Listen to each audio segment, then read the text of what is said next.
How are you? How are you feeling today? How is life? Let's face it, we often encounter these questions as polite conversation starters, and depending on our relationships, our response might be, I'm fine, I'm feeling well, life's good, even when things aren't so great. In our current time filled with so many uncertainties, such as job uncertainties, high cost of living, climate change, geopolitical conflicts, stress has become highly prevalent. Research suggests stress levels are at an all-time high, and many of us, including myself, correlate to feelings of stress and burnout. In today's video, I will discuss stress that can be triggered by our personal commitments, demands, and expectations, and share my coping strategies. Hi, I'm Dr. Francisca Osage. Thank you for joining me on Francisca on Health Matters. During this season, many of us get caught up with the various tasks and demands from jobs, family, friends, and our personal commitments. And so it is easy to become stressed and even experience burnout. Today, I'm going to take a different approach in my video. I'm going to highlight strategies I use to reduce stress and prevent burnout. But first,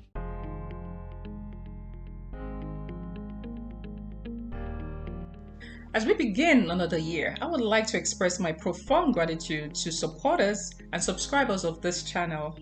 Through your likes, comments, and subscriptions, I found the encouragement and motivation to be better at what I do. I would also like to use this opportunity to call on you who is yet to subscribe to come join us on this journey towards a better health, especially in the new year. And of course, I would love your subscriptions.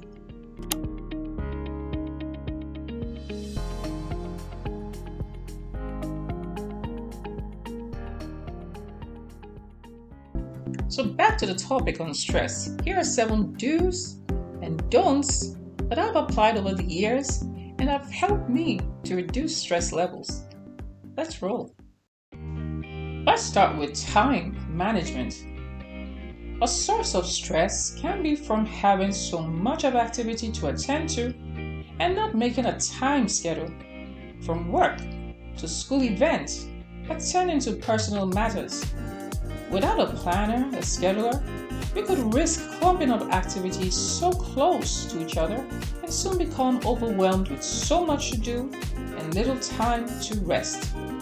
It helps to have a plain layout of daily, weekly, and even monthly activities. I also realize it is important to create a time solely for myself, a time for reflection, or simply to relax and think of absolutely nothing. This re-energizes me, especially during periods of feeling overwhelmed. Avoid the temptation of wanting to solve problems during every free time, especially those periods of feeling overwhelmed, as this makes one vulnerable to making mistakes. Number 2, do have a good sleep. In addition to quiet time for reflection or relaxation, it is important to have and maintain a consistent sleep schedule. Aim for an average of 7 hours of sleep to fully rest your mind and restore your body. This helps you start the day refreshed and ready to tackle any task. Number 3, engage in leisure activities. This is a time to unwind and engage in activities you genuinely enjoy, whether alone or with family and friends. It could be game nights, park visits, or socializing. It is important that you enjoy these activities. During overwhelming times, this helps restore your energy and mindset. Number 4, outsourcing tasks. When feeling outstretched, outsourcing tasks or some domestic chores, when affordable, can be extremely helpful. This could be hiring a paid service for some major home cleaning or when hosting a big event. Additionally, Seeking assistance with the minor tasks from willing family members, friends, or colleagues can also help and reduce feelings of overwhelm. Number 5, organizing one's space. Clutter, whether in emails or physical spaces such as a closet, a room, or a work table, can create chaos.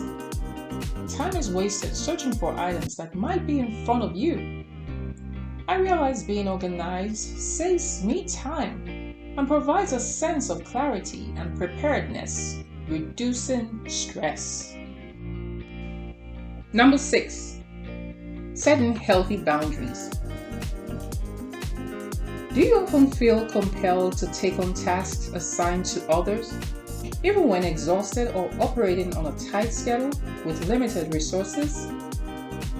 I've realized that setting boundaries is necessary to avoid compromising work, health, and personal relationships. Without healthy boundaries, there's a risk of physical and mental exhaustion and burnout. Establishing safe boundaries helps maintain physical and mental wellness. It's good to assist others, but with healthy discretion. And number 7, do. Celebrating achievements. When stress becomes overwhelming, it can make us doubt our capabilities. Whenever I feel this way, I look at my past successes to boost my morale and not let circumstances discourage me. It also helps to remember that situations change, and these changes can bring new opportunities.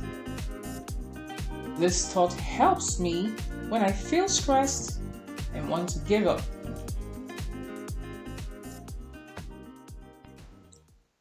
Now I've mentioned 7 do's. Here are my 7 don'ts. Number 1, making impulsive decisions. Especially if there are no emergencies and it can wait.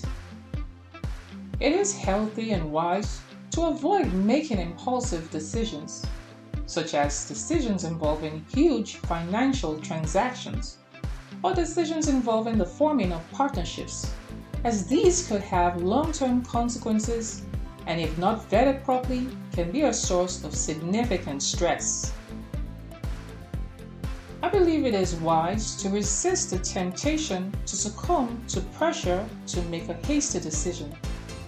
Take time to reflect on the potential impact and vet the possible outcomes before making that decision.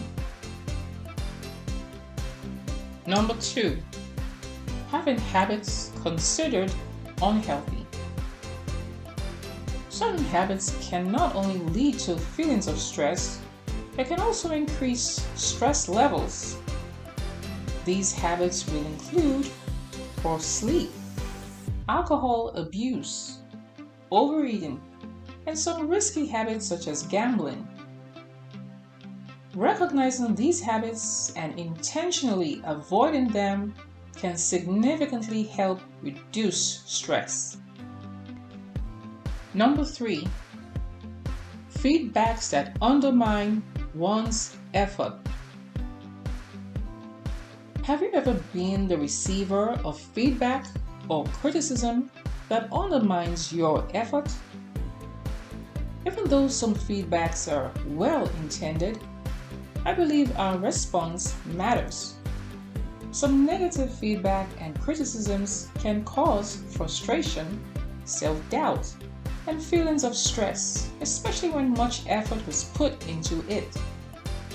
However, some great achievements happened despite several fails. Remember this and stay focused. Number 4, debt. Money is often a major source of stress.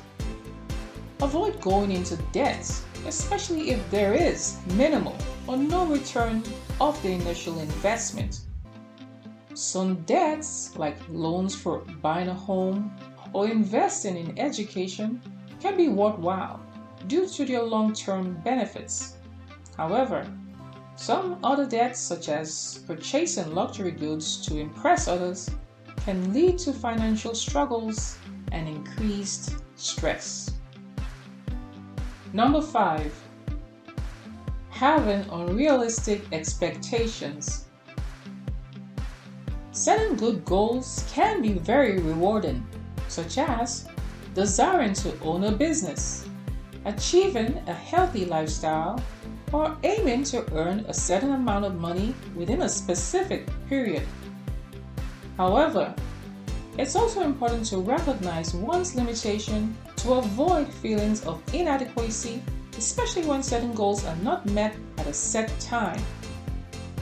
Having set expectations and not achieving them at a certain time can be a source of stress. Sometimes it is better to let events naturally fall into place. Number 6, bottling up emotions. I've also come to observe that expressing certain feelings about an experience or a situation can be therapeutic. It also clarifies misunderstandings and prevents misjudgments. It can also be helpful to share feelings of worry, concerns, or experiences of struggle with someone we trust. Sometimes just sharing can ease the mind and reduce the feelings of stress. Number 7, overworking. All work and no play can lead to burnout. Be mindful of the signs your body gives you.